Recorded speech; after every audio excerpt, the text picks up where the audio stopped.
Good afternoon. Thank you for joining us today. My name is Carrie Bedker. I'm the Emergency Manager for Emporia State University. We have been taking on some preparedness initiatives for the past year, just trying to put some information before our general campus community about what events we could encounter here in Kansas and what could possibly disrupt our business for a short time.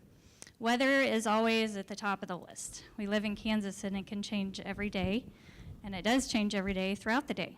So today's focus is typically spring weather, but as Matt will probably tell you, we could encounter most of this stuff all year long. But we typically have a severe weather season that we'll be focusing on. Matt Miller is the Chief Meteorologist for Kansas First News, and he was here in the fall, gave a wonderful presentation on winter weather, and I'm so excited to have him talk about spring weather today.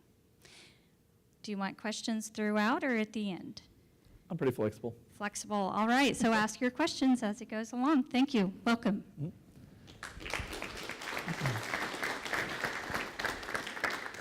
I know that some people may not feel comfortable interrupting. If they feel like it's interrupting, normally I talk in front of a lens like what's in the back there, and so it doesn't interrupt me much, but that doesn't mean I will fill the time. Dead air is a really bad thing in TV, so I'll just keep talking, but don't worry, that's not meaning you're interrupting me. I also teach some classes up at Washburn, and I'm used to talking really a lot, so that hopefully you see less of the nodding off and the, and the dozing off, but that's, try to keep this as interesting as possible. I want to start off with a video, though, and I'll probably talk a little bit through it, explain some of what you're seeing in there and what's important about some of the videos that I'm showing you in here. So we'll start off with that.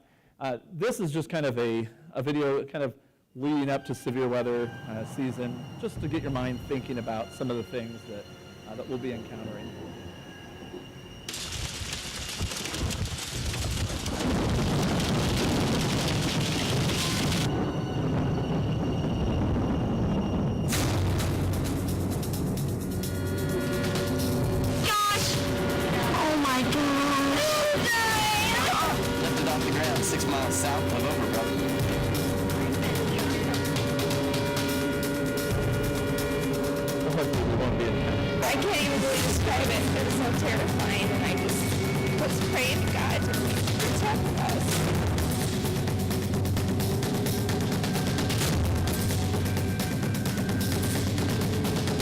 Tells us quite a bit about the roof of the house, and you'll notice how it's the weakest part of the structure. So that's always good to remember when sheltering.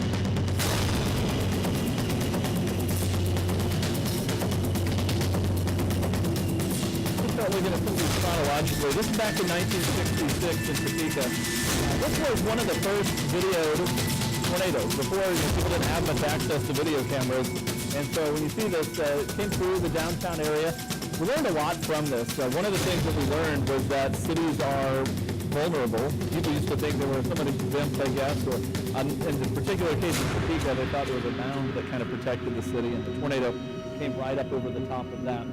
So this is one of the first videos of a tornado, and of course the damage there was really kind of awakened people across the country, and really started thinking, we got to be prepared. A few years later in 1974 in Great Bend, this tornado over open country is going to be colored a lot different. It has, some people think it looks scarier because it's brown, it's just dirt inside of it. And then the Wichita Andover tornado in 91. Perhaps the worst video we have on record is of some people taking shelter under an overpass and did not get hit, but they came close to getting hit, and it set us back a decade or more. We're still struggling to get people out of that mentality that taking shelter under a bridge is a good thing, because it is not.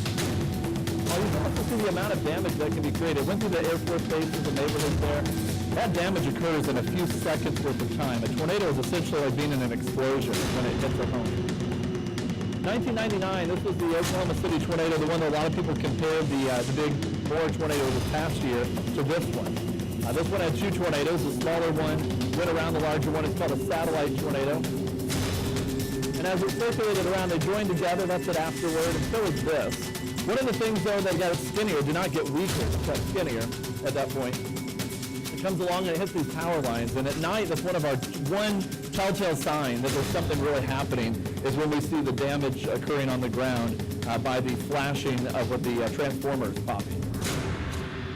And these people don't really see what they're driving to. You may be able to make it out better than they can. They're kind of just driving down the road through a thunderstorm. They don't know why people have stopped on the side of the road until they see it hit the power lines. And then they all decide to stop, wisely. Probably should have stopped before that or paid attention to where they were with respect to the storm. There's another nighttime tornado, only through the flashes of light, and I paused the video during the flashes so you can see the development and the growing size of this tornado in Greensburg back in 2005.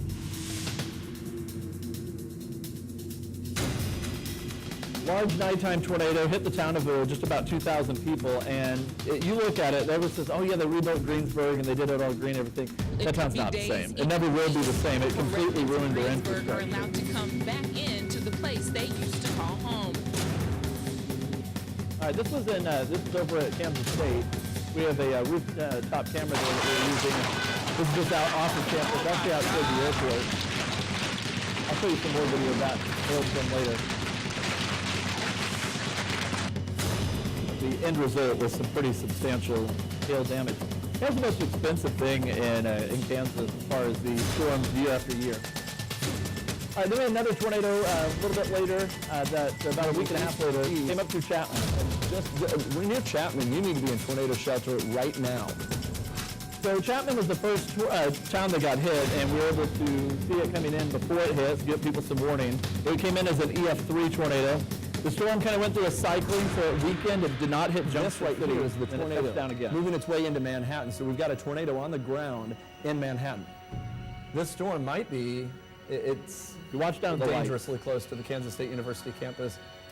This might be a That's debris I just saw. I think that's debris. just saw I debris. believe that's the tornado hitting Kansas State University right now. All right, we've got You got the shakiness of the camera, yeah, the power. there's a power the flash. the The camera just got. I think the camera just got hit. Didn't rip the camera completely off because the tornado was kind of in its final stages, was weakening. It did pull it all the way up on its hinges, though. And then the heavy rain afterward, there was some flooding problems. And this was after the tornado had gone through, and so there was quite a bit of damage. One last tornado in that storm hit up in northwestern Jackson County near Soldier, kind of on the Jackson-Potawatomi County line. There was a semi laying in my front yard, and the guy was just climbing out of it when we got out of the house.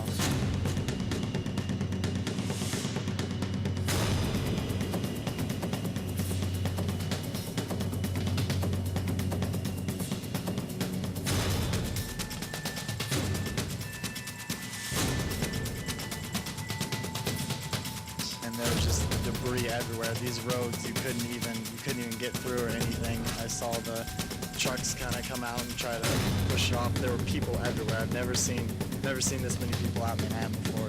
I think this is a lot worse than what the ice storm was. There's uprooted trees and down power lines. I've never seen anything like this. I've never been through, like, I didn't even realize how bad it was at first, and then I've been looking around and hearing all the reports, and it's pretty amazing. Also amazing, nobody was hurt in Manhattan. They did the right thing in that one. All right, a couple years back in Topeka, this was Saturday afternoon. Big hailstorm formed and the funnel clouds were hanging over the city. Touchdown 2 times. Both of them were at baseball fields on a Saturday with tournaments going. Only 2 spots at touchdown. Nobody was hurt either. They were able to clear them out in time, but it was a scramble there for a little while. Could have been a lot worse because it went right over the middle part of Topeka, hanging down like that the whole time. And after it passed by, people came out and thought, wow, we got lucky.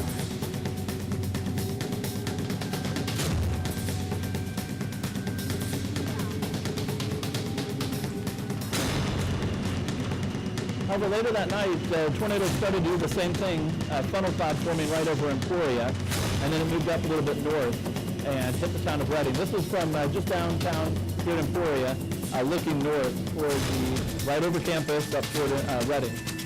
This is grain elevator surveillance video as the tornado is hitting Reading. Obviously, it only leads up to the hit, so we have 2 different shots to put together there. But you can see this is all ahead of the tornado. Things start flying around, and it's the debris that becomes the dangerous part. And once it finally gets hit, right there,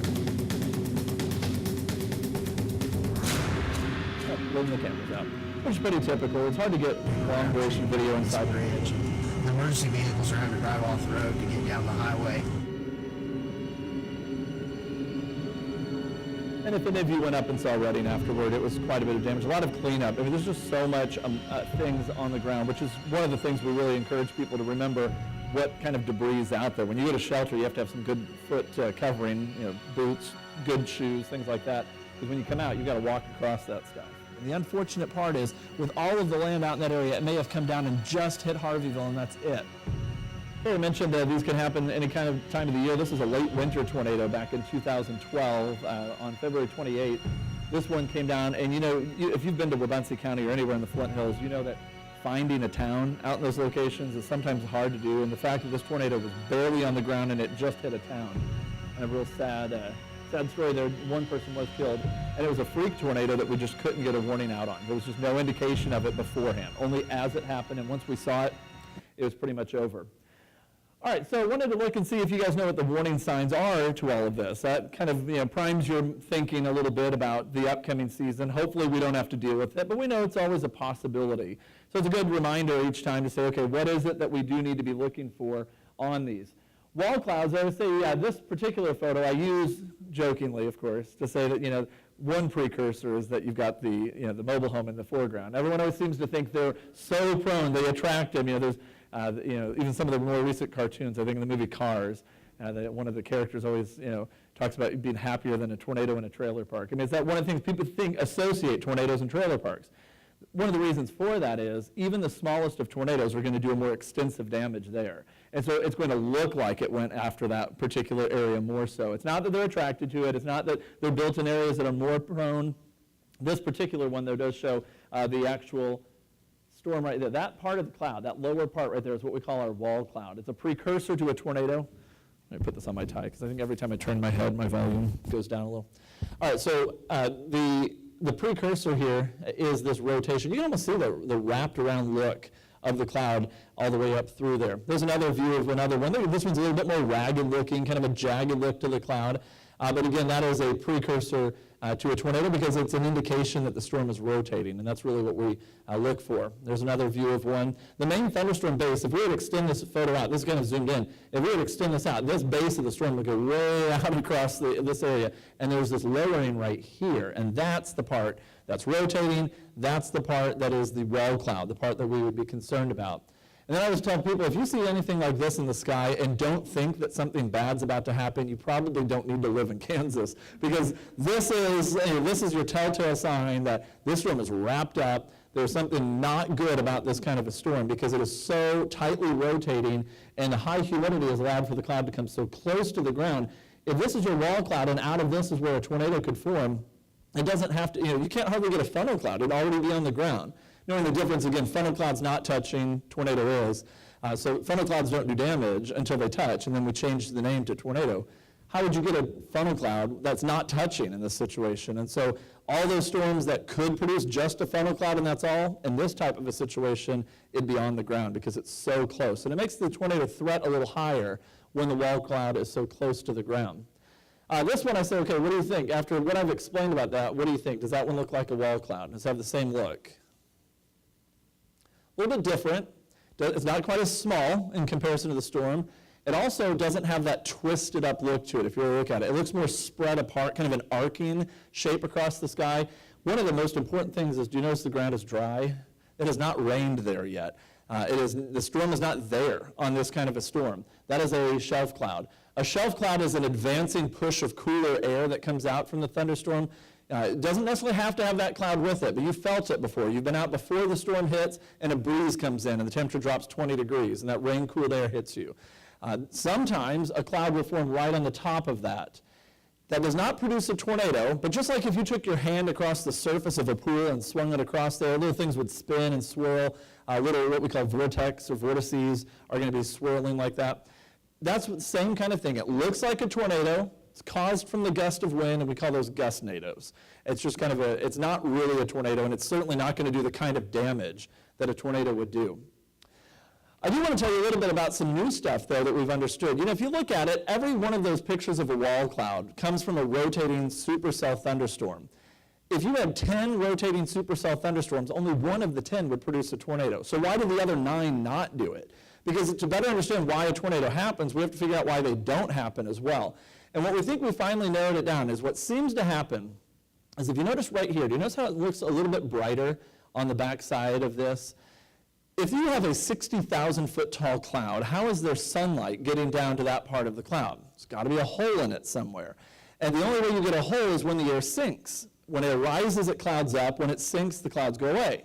And so we have some form of sinking air that's occurring in this portion of the cloud, and it's on the back side of it, the rear flank of the storm. That's where the RFD gets its name, rear flank downdraft. So it's a downward push of air on the back side of the storm. Well, what tends to happen is you see a wall cloud, and then you see some brightness associated with it. There's your wall cloud. There's your sunlight kind of bleeding through behind it on the back side of the cloud. When that appears, what we think we've come up to narrow it down to is that gives us maybe a 30-minute window that if there's going to be a tornado, it's going to be within the next 30 minutes. Conditions are coming together. That downward push of air is the final little twisting that swirls up that already existing circulation, and it turns it into a tight enough circulation to produce a tornado. Of course, that doesn't help us at night. Nighttime tornadoes are still tougher for us to see, figure out when they're going to happen. But at least in daylight, maybe a little bit of sunshine bleeding through the backside, or even coming all the way through and hitting the wall cloud. In this case, you've got a hole forming up here, hitting that wall cloud, and you've got not only a tornado, but you've got another developing circulation right there with that funnel cloud. So again, something happens when that air is sinking down, hitting the ground, and it twists around it. It's just like that extra little final twist that the storm needs to finally swirl it up and to produce a tornado on that. Again, there's another view of it. Notice, if this were the storm, and you're over in this location over here, the storm's coming at you, the first thing that's going to arrive is the rain, maybe some hail out of that as well. Then it's going to break apart a little bit, and then the more dangerous circulation is going to arrive. And that's why I showed on that other photo, when I was showing you a shelf cloud, the ground was dry, because that comes before. That would be way out over here somewhere, the shelf cloud. Behind that is the rain. Behind the rain is the dangerous part of the storm. That's why the backside, the rear flank, having that downward push of air allows this light to come in on the backside of the storm. And so that's where we look at on those.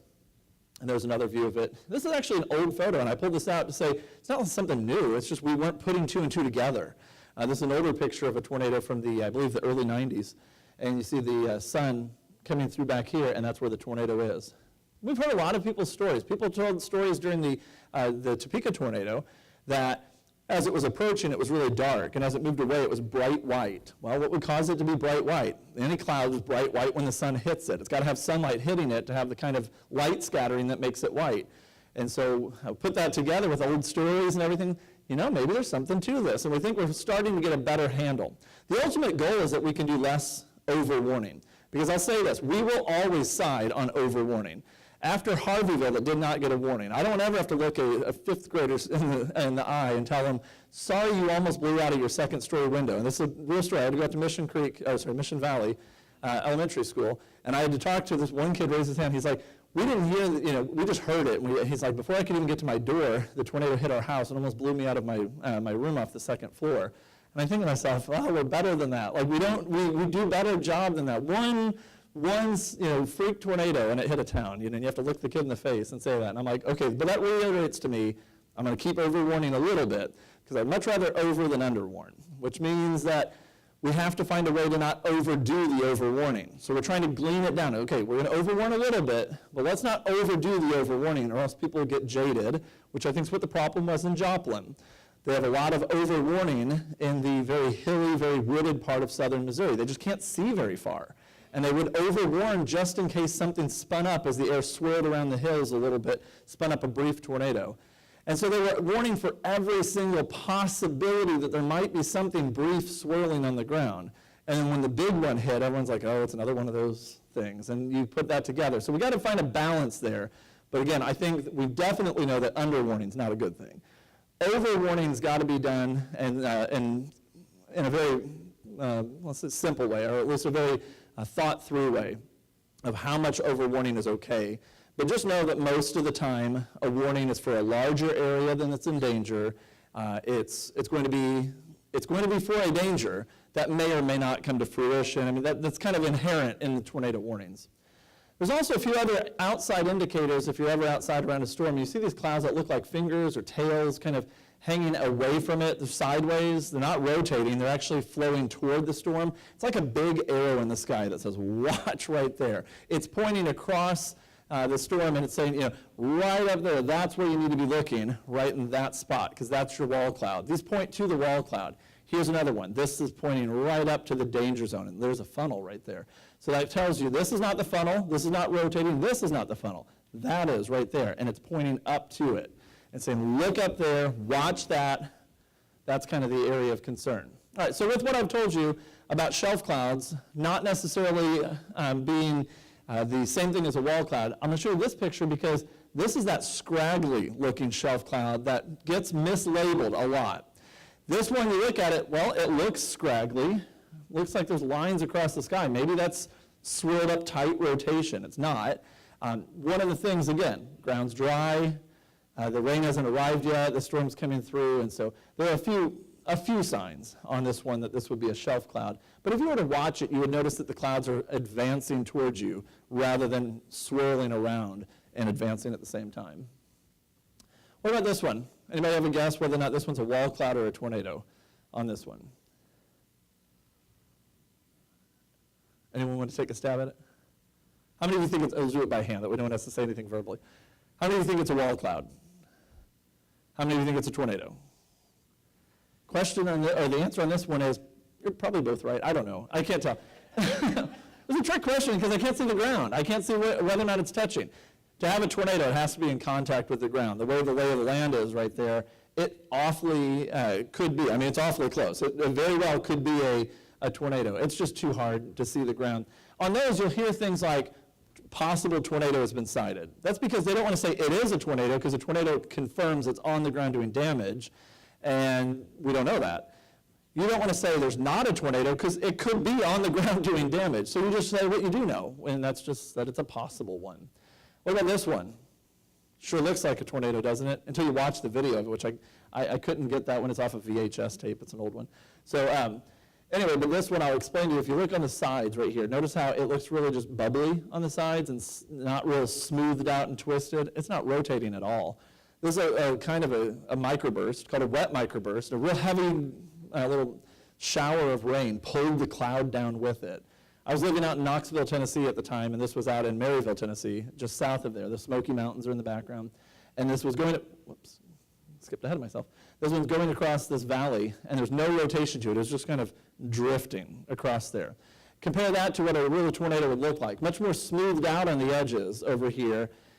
What's going to happen, this is a simulation. There's going to be a little bit of dirt thrown into the bottom of this simulation. And I want you to see the difference from the actual tornado to the size of the debris field as it starts to hit dirt. Again, this is all computer generated, but it's going to give you an indication of something that I mentioned earlier about that Wichita and Andover tornado. When that Wichita and Andover tornado happened, and the people were off on the side of this taking shelter under an overpass somewhere about this distance away from the actual tornado, watch what happens here in a second when this gets enveloped inside of what appears to be, if you're underneath it, you'd think you're in the middle of the tornado.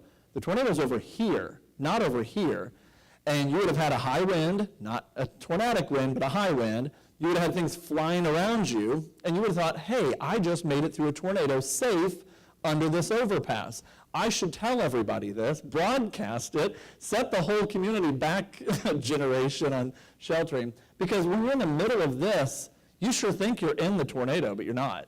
The tornado is still this column right here, and there's somewhere within there is all the damage. Other people might have, even inside that tornado, especially the bigger ones, there's smaller ones called suction vortices that are doing the real damage. And if I were to walk through here, and if my body was the main tornado, and my fists were the partial, like the suction vortices, the things on the inside, you'll hear about multiple vortex tornadoes, it's those smaller ones on the inside. If I were to walk down, there's enough people over here, if I were to walk down through here, I'd bump into a lot of you and punch some of you in the face, right? And when it's all done, some of you would have been hit harder than others. And that's the same idea when a tornado hits a neighborhood. It doesn't jump over houses. There's varied levels of intensity to it, even as the tornado stays on the ground because of what's on the inside of it. And so there's going to be that variability in damage as well. That's why you might see an EF5 tornado and this particular house didn't get completely destroyed. That doesn't mean it wasn't still an EF5 tornado. They didn't get in the EF5 part of it. And so it didn't jump over them. Tornadoes don't jump. Last I checked, they can't physically jump. But again, there's always been that thought about them. A little bit more about tornadoes. You can see the EF0 damage, which, by the way, the EF scale was originally the F scale.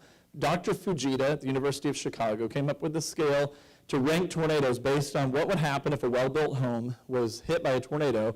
You could go back and use the damage it produced to figure out how big the tornado was. Well, this building is not a well-built home.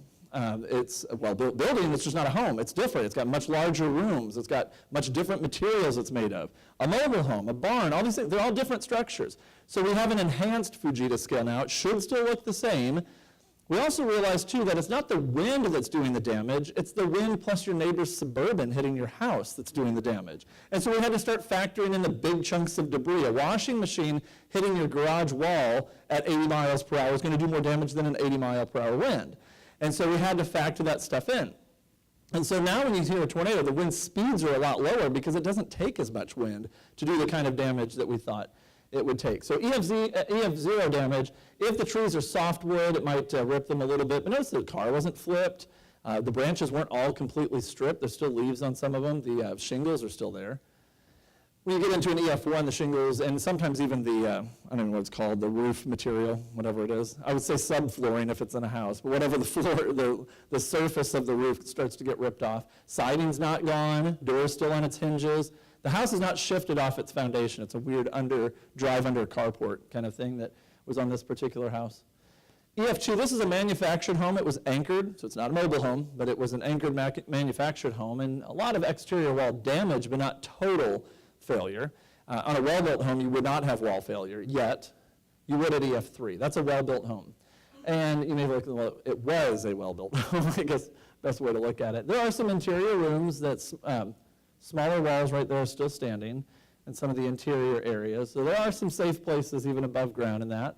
It starts to get a little tougher finding above ground good places by the time you're up to an EF4 and EF5. I could lie to you and say, oh yeah, there's great above ground places in every single structure at an EF4 and an EF5. It's just not true. There are some tornadoes that are so big and bad, and fortunately they account for about 2% of all of our tornadoes. And so the chances of your lifetime of ever having a tornado hit you is 10% odds in Kansas that you would ever in 100 years of living that you'll have to actually be in a tornado. 90% chance you'll never have it happen to you, so that's good. And out of that 10%, it's down to less than 1% that you'll have one of the big ones. But you get one chance to make it through them when they happen. I mean, they're bad. We've seen the damage. We know what they can do. The good news is you probably won't ever have to worry about it, but you do need to have the thought in your head, if a really big tornado was coming, like some of the videos I showed you. They have happened historically in Kansas, actually more than every other state. We've had more EF5s historically and F5s, if you go back to the old scale. So we know that we're living not only in Tornado Alley, but kind of in the heart of it, Oklahoma and Kansas combined. And so we know that we've got this threat. So what do we do to stay safe from all of these things? You look at the damage in Greensburg, which was an EF5 tornado, interior room still standing here.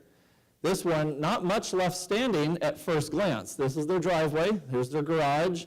Right here, the cars were in the driveway and in the garage, and I don't think that was probably their car. It looks like it probably slid over from the neighbors. But you see the total garage failure there, and this is the interior part of the home.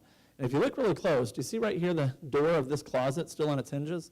There are some above ground shelters that are still pretty good. That's why we say go to the absolute middle part of a house. In the smallest room, smallest wall spacing around you, most protection to hold the roof above you, and cover yourself up with every possible padding you can come up with.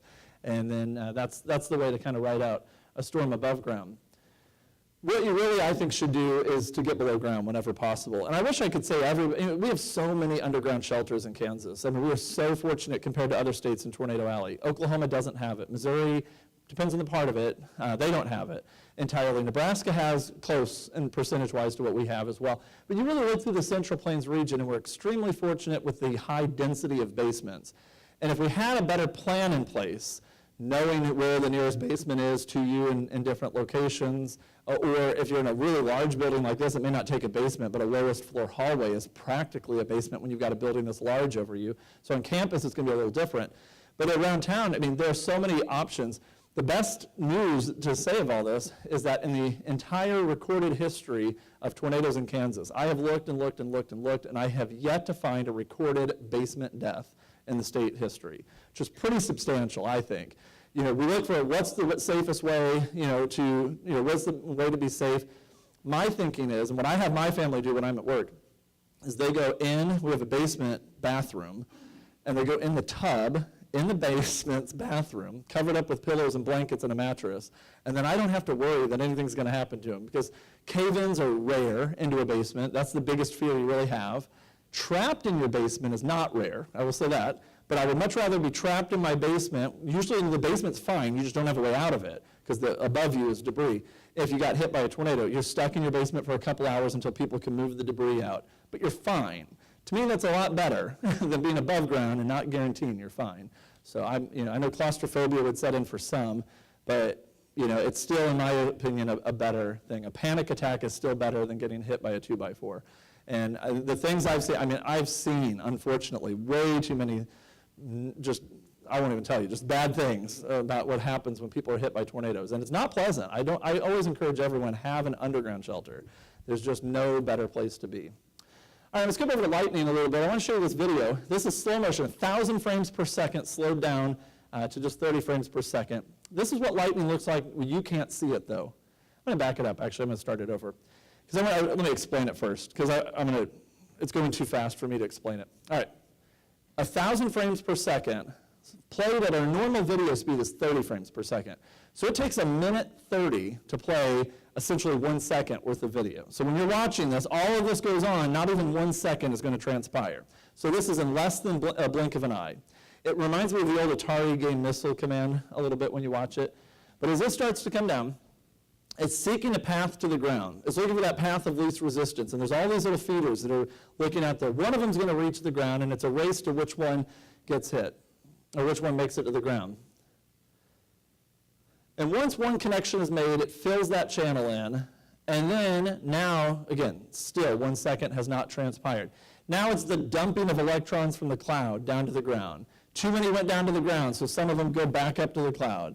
Too many went back up to the cloud, and it goes back down to the ground. And eventually, this is going to even itself out in a span of a time of about 1/30th of a second for all of that to happen. So this is really slowed down considerably from what it is. One of the things, though, if you notice of all of those little sparks basically hitting the ground at the same time, I think the people who survive a lightning hit got hit by either a spark, or if that post over there on the other side of the board, if it got struck by lightning, I'd probably feel it. I'd get some sort of shock over here. It might travel through the ground, through the air. I'd get shocked. I have an entrance wound, an exit wound from the shock. I'd get knocked off my feet. I'd be blinded by it. And what am I going to think?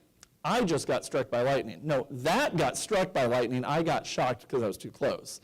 I think that's when people survive it. If you're standing over there, it's going to kill you. I'm just convinced. There's no way. This is way too much electricity. We've never been able to harness this much electricity in any kind of storage capacity because it melts anything we try. This is way more. I mean, this could power the city of Emporia for probably a month on one strike if we could harness it. You can't handle that kind of a hit in your body. It's not physically possible. All right, a little bit about hail as well. Hail is bad.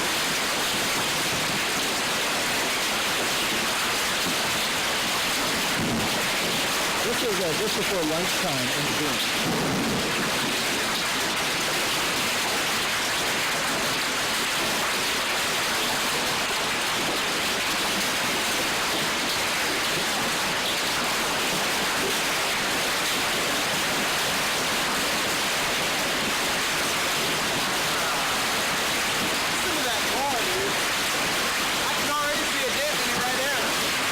You'll also notice as the hail gets larger, the frequency drops off and it becomes fewer and farther between. Oh my God!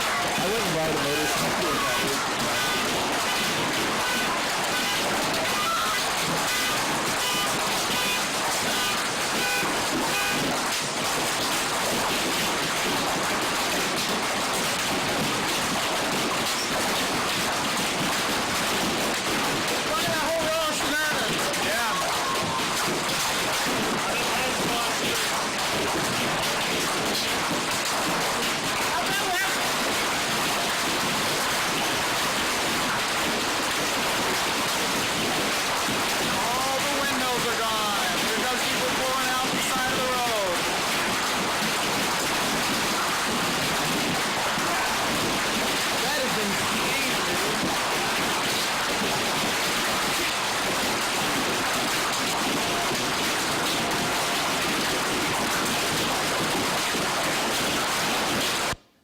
hail starts cooling enough and they can't keep the lens unfogged at that point.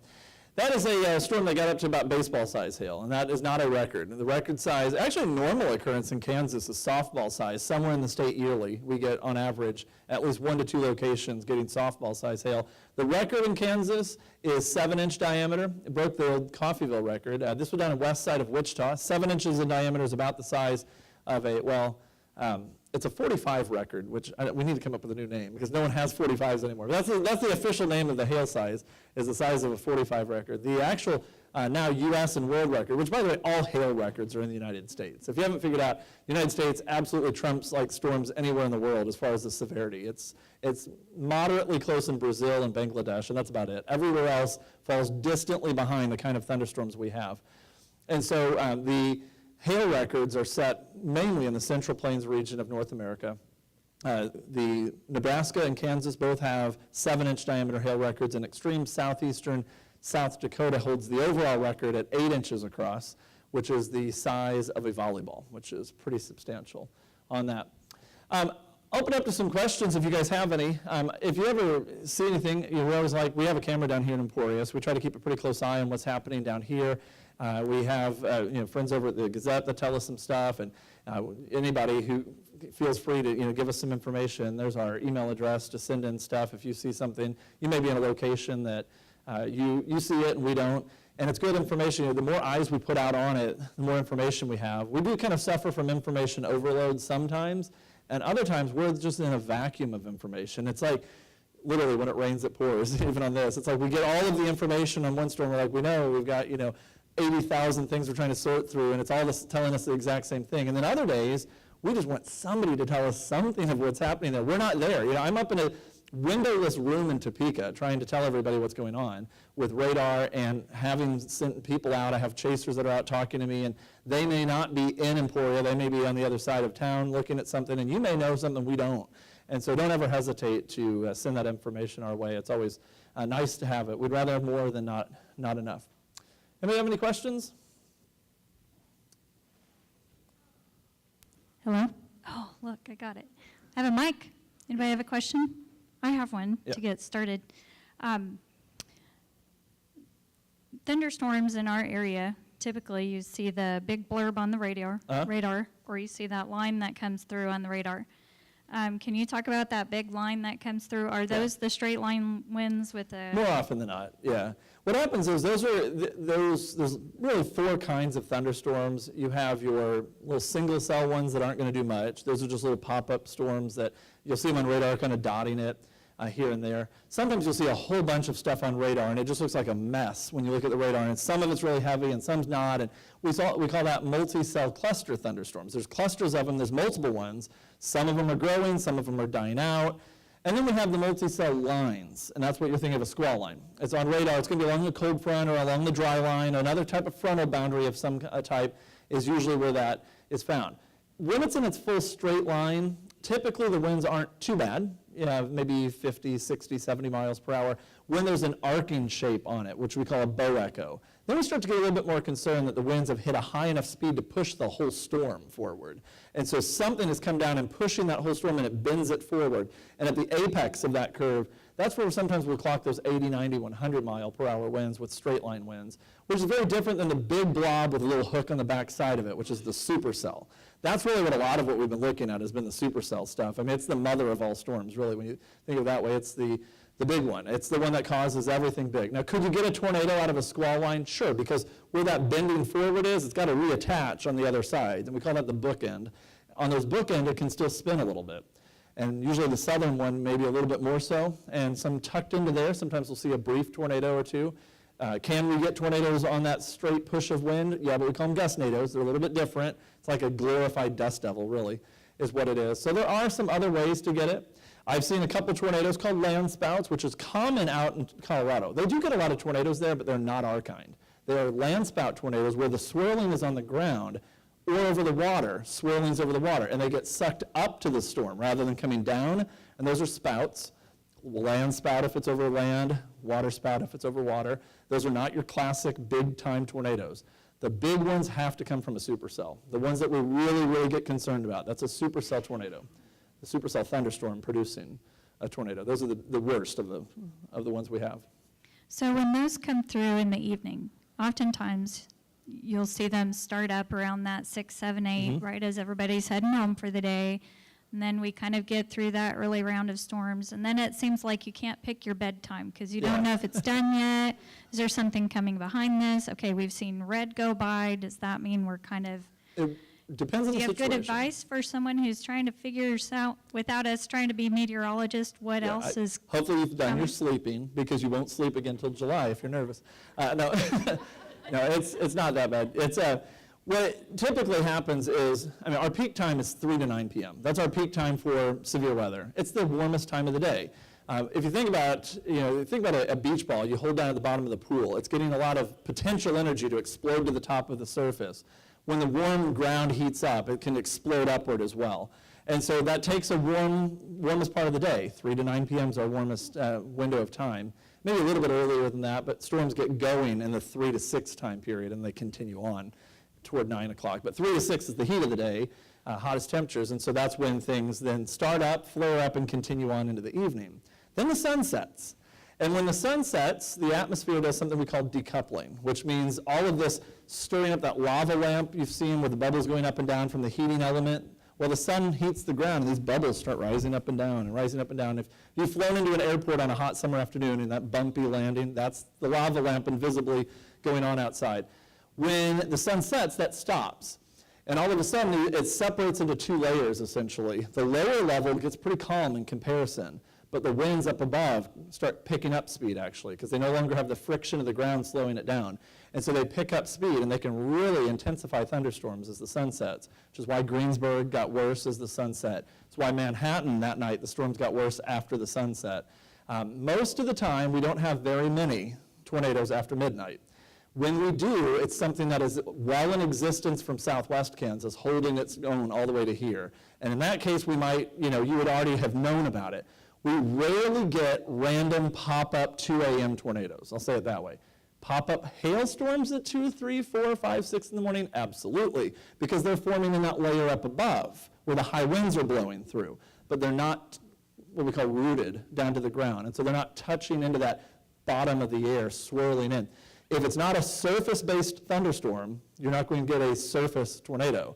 If it's formed off of that top layer, just that next layer up, then it's an elevated thunderstorm, which there's a chance of that Tuesday night. Watch Tuesday night into Wednesday morning. We may get elevated thunderstorms. No threat of a tornado out of it. Could we get hail if they form? Sure. That's going to be a possibility because that's elevated. Off the ground, no touching to the ground. But it's cold up there, and hail can still fall from it. I know because my car is, well, I didn't drive my car, but my car is dented up from an overnight storm in the middle of a garage sale I was having, and I had no way to get my car into the garage. I knew the potential was there, and I rolled the dice, but with insurance money, best garage sale I ever had. I made more off of that garage sale inadvertently. The sale itself was terrible, but rained the whole time. So, yeah. Are there geographical areas in Kansas that are more prone to tornadoes than other areas? The farther east in general, the more likely. Central and eastern Kansas is more likely than western Kansas. Western Kansas, you could see them for greater distances, but actually the probability of getting hit, every other geographical factor in Kansas is negligible compared to a 60,000 foot tall storm. The storm is going to go where it wants to go, and there's no hill, there's no river, there's nothing like that that's protective at the ground layer, because we're talking about rises and sinking of 75 to 100 feet and a little tiny little strip of water here and there. It's going to go across any of those. A lot of people believe that there's things that will steer a storm this way or that way, and one of the things a lot of people have, I think, mistakenly thought about that is if you were to stand outside, if you didn't know where you were out on the highway, let's just say you were out on the highway, turns out you're actually standing on a dotted line. And you see all this traffic racing at you. None of it hits you. And you say, oh, it went around me and missed me. Did it really go around you, or were you never actually in the path of it? And I think a lot of times people see things coming on radar, and it appears as it's coming to them. But in fact, it's not coming. It's coming near them. And so they think, oh, it always misses here. Insert town name. It always misses Emporia. It always misses Topeka. It always misses, everybody says it, everywhere I go. And so they think, well, you always hear about it hitting somewhere else. Well, I'd hope you'd hear about it hitting somewhere else more than your town, or else you're living in a really high likelihood area. I mean, most storms should hit someone else. That's the statistics tell us that. So it's not that there's something steering it away. You look toward like Tonganoxie, and they totally believe that there's a splitting little ridge. It's a 50-foot tall little hill. It's not going to steer a 60,000-foot tall thunderstorm that way. Topeka thought that Burnett's Mound protected them from that 66 tornado, came right up over that and into the city. I mean, it's pretty proof there that was like, nope, that wasn't it. You know, so it's a good question, though. I mean, I think there's a lot of that belief that's inherent in us. Keep in mind, meteorology is only 60 years old, really, as a science. And so we still have folklore that way outdates our science.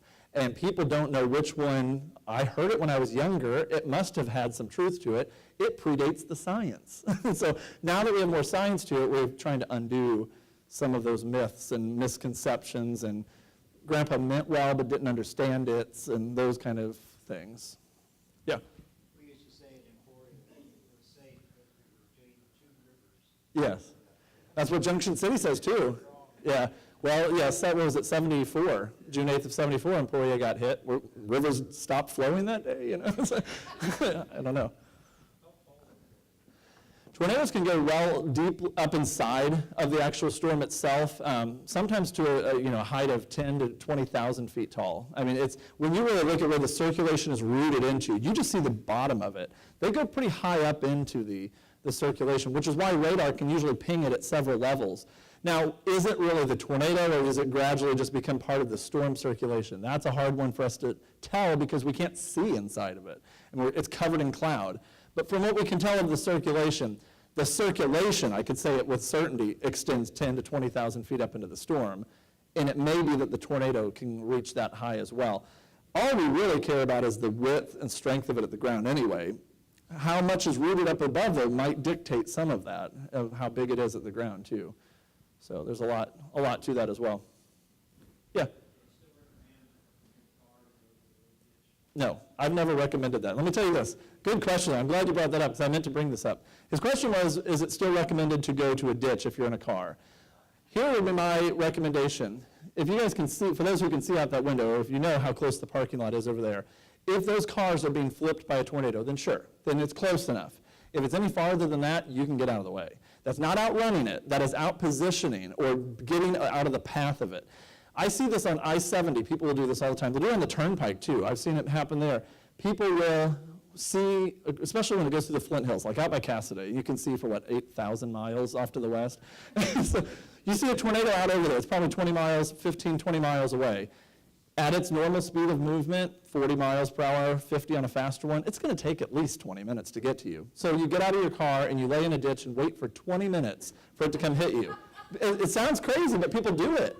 When you really think about it, like all the time that happens. People get out of their car, they block the traffic flow, they get underneath those overpasses or into ditches, either one, and they sit there and wait on it to come hit them. Cars, I don't know if you ever noticed, the speedometer, has law enforcement left already? I think so. All right, good. I'm not saying this if there's still anybody in non-uniformed law enforcement in here. All right, so the speedometer goes much higher than the posted speed limits. I don't know if you've ever noticed that. I've had to, on a couple occasions, utilize that aspect of my car's abilities because while laws are written to be followed, I agree with that, there are a few times that common sense has to prevail. And if there's a tornado coming at me, and I could get out of it if I went 80 in a 60. I'm going to probably go 80 in a 60 in that situation. I'll slow down once I'm past it, but I'm going to get out of the path of it. I'm not going to outrun it when it's right on my heels. That's different. But to tell people that, I'm very careful to say, if you don't know if it's too close to you or not, you shouldn't be out anyway. But if you can figure out which way it's moving and turn south from it, you're going to get out of its path because they're moving west or north, or they're moving from west to east or southwest to northeast 95% of the time. So just get out of its way by heading south. If you don't know if going south is safe or not, then you're probably not in a good place. You shouldn't be that close to a storm. If you can't tell that much about the storm's movement, if you haven't been paying that much attention, you've gotten yourself way too close. So yeah, I would say, think of the ditch as truly the last ditch effort. I mean, it's got to be the last resort. You're going to get hit. You are going to have glass thrown all over you. You're going to be rolled in that vehicle. Get out and at least try to get as underground as you can. Otherwise, no. Use your car as your escape mechanism is what I say. Makes it a lot smarter to use it that way. I have a question about hail. Okay. You mentioned earlier that you typically would see it before Mm-hmm. the supercell storm comes through. No, in the middle of the supercell, but In before the the middle. tornado. Okay. Yeah. Given the nature of our work, building to building, students across campus, Yeah. that kind of thing, do you have an idea in a storm as to how long you'd have before the hail is coming so that you can? Honestly, it's going to vary storm to storm. Sometimes the hail is very narrow in a small portion of it. Sometimes it takes over a large portion and lasts for 15 to 20 minutes because it's a large part of the storm. I think the bigger concern there is if you're already concerned about hail, you're already having people walking around in lightning threat.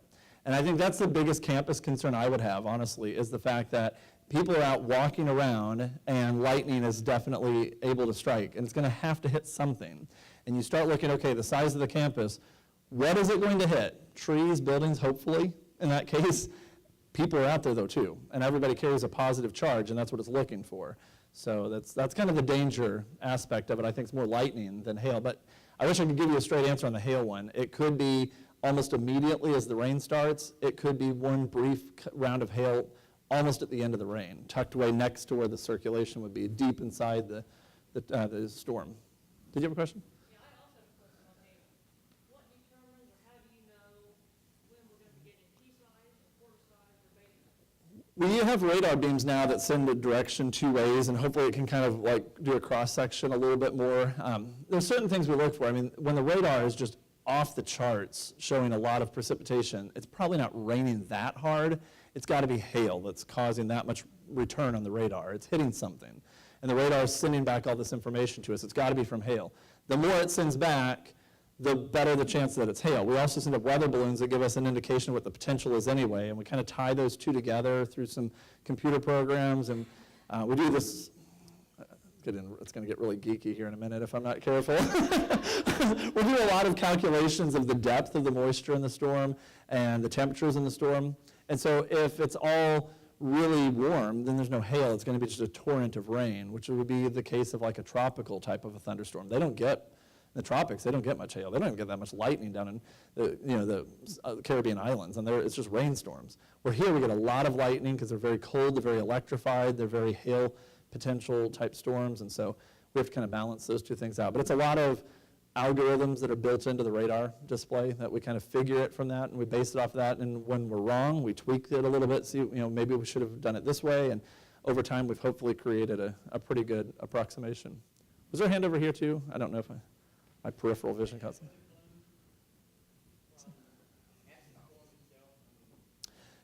We send the weather balloons up 2 times a day in Dodge City and Topeka, and that's it for the whole state of Kansas, which gives us a pretty good snapshot when we put it all together, because the upper level atmosphere is a lot more smooth than it is at the ground. So despite what seems like a huge data hole, we do have a decent amount of information. There are also several what we call radar profilers that can kind of send up some information, and we also have satellite information that can kind of sense it down ahead of the storm. Inside the storm itself, we don't have any information itself. We use only radar for the precipitation and infer what it must be like based on what's around it. Yeah.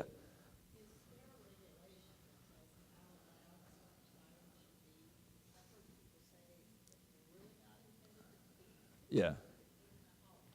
If you can hear them in your house, you're close to a tower of one. They're not intended to be inside shelters. They are outdoor warning devices. One of the things, too, is that a lot of them were bomb shelter or bomb sirens ahead of time. We're like those, what were they called them? There was a name for them. Do you know the name of it? Weren't they public defense? Yes, some sort of public Sirens. defense siren, but I think it was a Air name raid I'm thinking. But sirens. Civil defense. Civil there you go. defense, yeah. Something like, so those were the original purpose of them. They got repurposed as tornado sirens over the years. And now people are like, quit calling them tornado sirens, let's call them outdoor warning sirens, because they were never meant to tell people who are already inside about that. It was to tell people outside to get inside. That was the idea behind it. And so that's what they were designed. The network of it so that it could be heard everywhere outside. But if you're on kind of the fringe between that tower and that tower, you put yourself inside a house, you're not going to hear it. If I have a TV on at my house, I can't hear it. But if I don't, I can still hear it in my house. But like everyone's going to have a different level of what they can hear. So I would recommend weather radios because they're going to sound that way and alarm you sometimes more quickly even than the tornado sirens would. See, I still call them tornado sirens. I shouldn't. Bad me. Yeah. Okay, so I'm a student here, and let's say I'm out on the field or walking, and all of a sudden, sirens go off. What do I do? All right, first of all, when you heard the thunder, you shouldn't have been outside anymore. I'll fix that part of it, okay. Let's say, though, there randomly wasn't any thunder ahead of this thunderstorm, but there would have been. All right, if you were out there and you hear the sirens, first thing you do is you need to get to a building because depending on it, and I suspect Emporia sounds them separately than all of Lyon County, and most of the time it's going to be sounded if the city is in the path. And so that would be, if it's going off, there's a threat. And so that would be get to a building as quickly as possible. That's the idea of those sirens. To do that. Yeah. They need to know beforehand where they're gonna go. Which is the whole purpose of that. I think that's what, that's one of the things why I said always know too. And I think building by building, you know what buildings you're generally going to be in, especially during the afternoons and evenings and stuff. You need to know where those shelters are. Preferably know where the nearest basement is, because if it really is a big one, I mean, you never know when that siren goes off. I mean, I hopefully have a better idea, but you're not going to have the kind of pre-information I might have. And if you haven't been listening really clearly, I mean, hopefully you're going to hear a different tone. I'm pretty laid back in general. And so when I'm doing tornado coverage, I'm not like going to be all spazzed out and hyper and everything. But if I started to really think somebody was in danger, I mean, the adrenaline's kicking in, like I've got to do something to let these people know. And I think you'll notice even some differences while you're watching TV, like this is bad. Like you've got to like, what is it going to take you? I mean, you want to manually walk down there and shake everyone. Like go to your basements, like you're going to die if you don't, kind of a thing. I mean, there's times that you really feel like that. Manhattan was one. I mean, I kept thinking like, man, I just did not want to hear what happened afterward. I was very pleased when nobody was even injured in that one. I mean, there's ways to stay safe from it. You do have to know ahead of time where you're going to be going. Okay. So just be familiar with that. That way, and know that if you're outside somewhere, know what buildings you're near and where you would go in those situations. You're going to be better off regardless in the building versus outside, regardless of whether, even if you didn't know that particular building's plan. And I think you'd probably figure it out by the flow of people, hopefully, going to those locations. Yeah? Beautiful, sunny day. We're in the neighbor's swimming pool. We hear thunder a long ways away. When do we get our... When you hear it. If you hear it, you're close enough to get struck by it. I see this. I was at Silver Dollar City 2 years ago, I guess, and there were some storms like 40 miles away, and you could see the flashes. It was evening, and you could see the flashes, and they were still running the rides. And this lady in front of me, she's like, we shouldn't be here. I can't believe they're running the rides. There's lightning. And I'm like, so I thought, well, I don't know. No one knows me down here, so I'm waiting for a second. She's really clearly getting visibly upset. And I said, if it helps you at all, I'm a meteorologist and I'm in line. I said, I know that there's not a problem here. I said, that flashes of lightning you could see for like 75 miles. That is nowhere near us. There's no chance of it striking us. I said, when you hear it, then don't be in line. Like that's what you wait for, is the sound. Because the sound can travel to about 10 miles and so can lightning. Lightning can strike away from a storm up to about 10 miles. So flashes, especially at night, you can see those things for 100, 200 miles away. That does not mean you're in danger of lightning. The only time you're in danger of lightning is when you can also hear it. That's the zone that you're close enough. So, yeah. We're approaching our 1 hour time mark, and I know everybody usually likes to keep them to an hour, but I do want to make mention that I've noticed in your message, as well as other messaging that's going on right now as we approach severe weather season. Last year's severe weather season, especially what happened in Oklahoma, I've heard a lot of people trying to emphasize have your plan ahead of time. If you don't have a shelter, where are you going to go? And don't wait for the sirens to go off to go to your shelter. Usually, I know it's not always, but we have warnings throughout the day where they put us in a watch. We know something's maybe going on, then we hear the warning for a severe thunderstorm. Usually there's things that go on throughout the day, and here on campus, we're trying to send those messages out frequently. Let you know, okay, now's the time to be making your plans for today. We're going to watch for today, so think about where you're going to be throughout the day, what shelters you have available, where you need to go. If it's in the evenings at home, if we're in a watch, you see the storms coming, whose home can you go to? Who have you talked to about using their basements? It's that pre-planning work so that you're not making that decision on the fly. Sometimes we have to, it happens. But the more you can do ahead of time, then you can try to implement that when you're in the middle of the storm. I know they really ran into that problem in Oklahoma last year of people having storm after storm after storm and then starting to react very on the fly. Yeah. So I think that's a good takeaway message for today. I'm glad I heard a lot of talk about that because that's what today is all about. The more you can think about it now, then when you're in that moment, think through your plan and put it in place. Is there one final question? Matt, are you going to be around for just a couple of minutes? We don't want to run. I know his schedule is probably worse than ours. Thank you so much for coming. Thank you all for coming. Be safe.